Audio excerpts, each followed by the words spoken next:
جو نواز شریف کا ذاتی دشمن بن کے اقامہ والے کیس میں فیصلہ اس نے کروایا ہے، اس نے یہ جو 20 نمبر حافظ قرآن والا فیصلہ تھا قاضی فائز عیسیٰ کا، وہ بھی ختم کر دیا ہے۔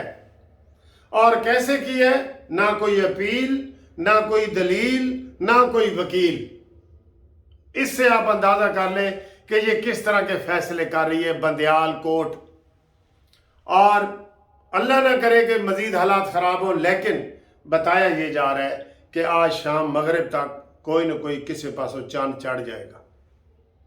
مغرب تک قریب قریب بیٹھا ہے، ساتھ ادھر سپریم کورٹ کے ادھر وزیر اعظم ہاؤس ہے، ادھر پارلیمنٹ ہے، سامنے الیکشن کمیشن ہے، تو کہیں سے بھی چاند چڑھ سکتا ہے۔ کیونکہ جب آپ غلط کام کرتے ہیں نا تو پھر تیار ہو جائیں، پھر بندہ جو ہے نا ایسے نشانے پہ آ جاتا ہے، پھر کہیں سے بھی تیر آ جاتا ہے، ادھر سے آئے ادھر سے، وہ ایسے اونچا اونچا بیٹھ جاتا ہے، وہ اس کا تیر کا نشانہ کہیں سے بھی آ سکتا ہے۔ پہلا آپ نے فیصلہ کیا، انتہائی غلط کیا، جو آپ نے ابھی سنایا الیکشن والا، کے پی کے کا اور پنجاب کا الیکشن والا، بالکل بدنیتی پہ مبنی ہے، غلط ہے، ردی کی ٹوکری میں پھینکنے کے برابر ہے۔ اور اس کے اوپر وہ سونے پہ سہاگا تو ہوتا ہے نا، اچھا یہ گند کے اوپر ایک اور گند کی ٹوکری وہ ڈالی ہے کہ قاضی فائز عیسیٰ کو نیچے دکھانے کے لیے آپ نے وہ حافظ قرآن کے جو 20 نمبر ہوتے ہیں وہ ختم کر دیے، وہ فیصلہ ختم کر دیا ہے۔ وہ بینچ کب بنا ہے، بیٹھا کب ہے، کسی کو نہیں پتا۔ ابھی خبر آئی ہے کہ جناب وہ 6 ججوں نے مل کے تو قاضی فائز عیسیٰ کا حافظ قرآن کے 20 نمبر والا کیس ختم کر دیا ہے۔ یہ اتنے بن گئے ہیں، ان کو میں کیا کہوں؟ میرا دل تو کر رہا ہے کہ ان کو میں اچھی خاصی وہ صلواتیں سناؤں۔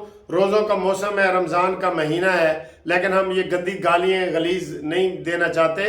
لیکن انہوں نے حافظ قرآن کے 20 نمبر کا کیس ختم کر دیے، جس کے کوئی اپیل کرنے والا ہی نہیں تھا، صرف وہ بغض معاویہ میں وہ جو قاضی فائز عیسیٰ کا فیصلہ اس کو ختم کرنا ہے۔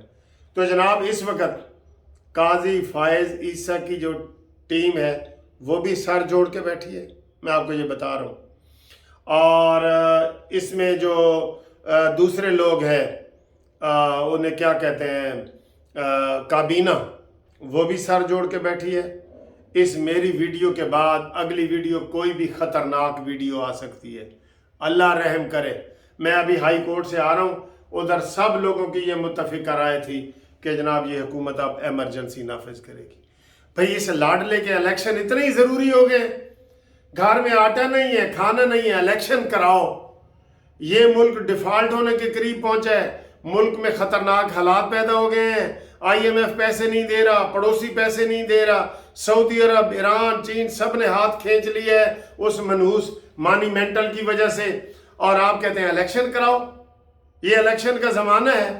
وہ کہتے ہیں ایک مریض بیمار بیڈ پہ پڑا ہوتا ہے اور اس کو مولوی صاحب جا کے لیکچر دیتے ہیں، اٹھ باندھ کمر کیا ڈرتا ہے، پھر دیکھ خدا کیا کرتا ہے۔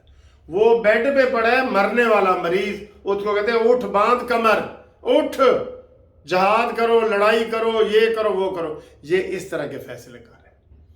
مجھے افسوس ہے کہ میں یہ ذرا چیخ کے آپ کے سامنے ویڈیو بنا رہا ہوں، تو رمضان کا مہینہ ہے، آپ کے بھی جو ہے نا وہ آپ کو ٹینس کر رہا ہوں، تو تھوڑا ریلیکس ہو جائیں۔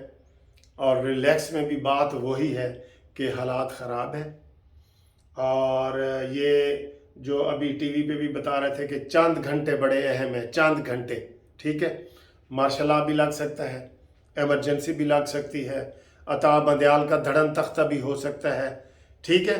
یہ اس لحاظ سے کہہ رہا ہوں، یہ ایک اینگل نہیں ہے، 3 اینگل ہے، تو کچھ بھی ہو سکتا ہے۔